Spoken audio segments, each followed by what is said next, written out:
Olá, pessoal, tudo bem? Então, hoje nós vamos dar o início, então, ao módulo 3, tá?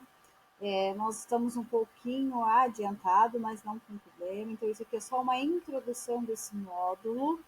Vou só dar uma pincelada no que nós vamos trabalhar, porque para que com calma, com tranquilidade aí, e qualquer dúvida vai sanando ao longo desse módulo 3, ok? Vou mudar um pouquinho de página. Eu saí um pouquinho do visor de vocês, mas a minha voz continua ali, certo? Então, esse conteúdo, a princípio, fala um pouquinho sobre a água, né? A água do nosso planeta, que é tão importante, isso, para a nossa sobrevivência. A água é vida. A água é para o homem, para os animais, né, e para as plantas. Um elemento de primeira necessidade. É essencial à vida, indispensável ao homem, como bebida, como alimento, para sua higiene e também como fonte de energia, matéria-prima de produção, via de transporte e suporte das atividades recreativas que a vida moderna exige cada vez mais. Então, a água, ela está em quase todas as atividades que o ser humano desenvolve, fora que para o nosso desenvolvimento biológico, para a nossa sobrevivência, a água é essencial. A água é vida. No nosso planeta podemos encontrar dois tipos de água, né? Então, dois tipos de água: a água doce e a água salgada. A água doce é aquela que nós tomamos, né? Em rios, lagos. E a água salgada é aquela que nós encontramos nos mares e oceanos. A percentagem, então, de água na Terra é de 97%. Então, olha, de 100%, 97%, então, do planeta Terra é somente de água. Pensa bastante, né? No entanto, o restante 3% de água é doce. Então, desses 97, apenas 3% de água é doce, e de 99% apresenta-se congelada nas regiões polares, dificultando por isso a sua utilização. Então, ó, desses 97% de água que tem no planeta Terra, 3% só é doce. E dentro dessas doce, ainda nós temos a porcentagem de água congelada que é maior do que da líquida. Por isso que é tão difícil, então, a utilização dessa água, né? Apenas os 3% da totalidade de água doce está à disposição do homem, com vista à sua utilização. Não chega a 1%, a 0,3%, tá? É da água doce que o homem, né, que o homem e de outros seres vivos depende, então.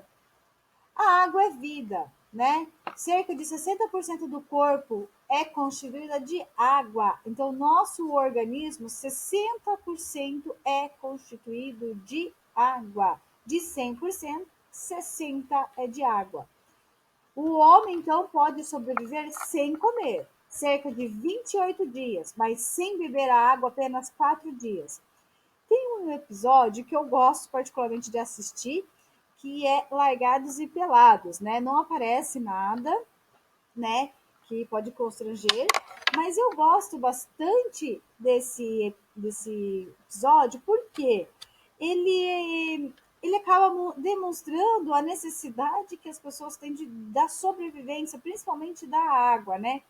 Eles emagrecem bastante, mas a desidratação é o que mais pega nesses participantes. Então, quem puder assistir um episódio apenas, só para ter noção, é bem legal, tá?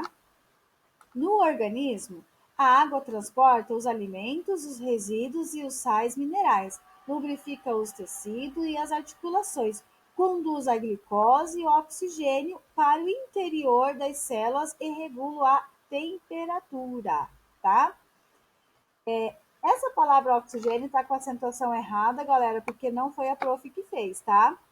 Isso aqui eu retirei de um site e agora que eu observei que ele está errado essa acentuação aqui. Então, vamos corrigir ali. A água é um recurso esgotável e imprescindível para a continuação da vida na Terra. Então, sem a água, nós não sobrevivemos, nem nós, nem outros animais, né? Infelizmente. E só que ela, infelizmente, ela é esgotável. Ela tem um prazo e o nosso consumo está muito maior. É urgente combater o desperdício e garantir a preservação da água, então. Urgentíssimo, já passou da fase da gente controlar, evitar os desperdícios, né? Então, de onde vem a água? A água que existe na superfície da Terra é sempre a mesma. Ela circula há milhões de anos no nosso planeta. Por exemplo, a planta, a gente sabe que ela vem de uma semente, de uma fecundação, depois essa fecundação desenvolve numa semente, essa semente cai no solo, desenvolve e nasce uma nova planta e assim começa o ciclo novamente da planta. A água não. Ela não tem começo, ela não tem meio, ela não tem fim. Ela, então, ela tem um ciclo, ou seja, ela sempre está naquele círculo, naquele ciclo. Então, não tem como saber qual que é o começo, qual que é o meio, qual que é o fim da água. No ciclo, nós identificamos algumas fases desse ciclo, tá? Mas não tem como identificar qual é o começo, qual que é o meio, qual que é o fim. Na natureza, a água encontra-se em três estados físicos: líquido, que é mares, rios e lagos; sólido, glaciares, né? E que é as geleiras; e gasoso, que é o vapor de água existente na atmosfera, então. Repartindo por três grandes reservatórios naturais, os oceanos, os continentes e a atmosfera, que mantém entre si a circulação permanente da água, permitindo que este mude de lugar e de estado físico, vezes sem contar. Este fenômeno chamava-se ciclo da água, tá? Novamente aqui, erro de acentuação, tá, galera? Ó, erro de acentuação aqui. Então, então como que ocorre esse ciclo da água aqui? Então, nós temos energia solar, então ela vai aquecer as águas no rio, nos oceanos, vai evaporar essa água, vai subir até as nuvens, essas nuvens vão se condensar e vai cair em formato de chuva. Nós também temos na transpiração das plantas, né? Então, que as plantas também fazem o processo de transpiração, não é somente respiração e fotossíntese, elas também fazem o processo de transpiração. Esse vapor sobe até as nuvens novamente, se condensa e desce em forma de chuva. E também nós temos as geleiras aqui, tá? Então, pessoal, é praticamente mais ou menos isso que acontece o ciclo da água, tá bom? Vou voltar aqui. Então é isso aí. Então, isso aqui é apenas uma introdução do que vocês vão ver daqui para frente sobre a água, tá bom?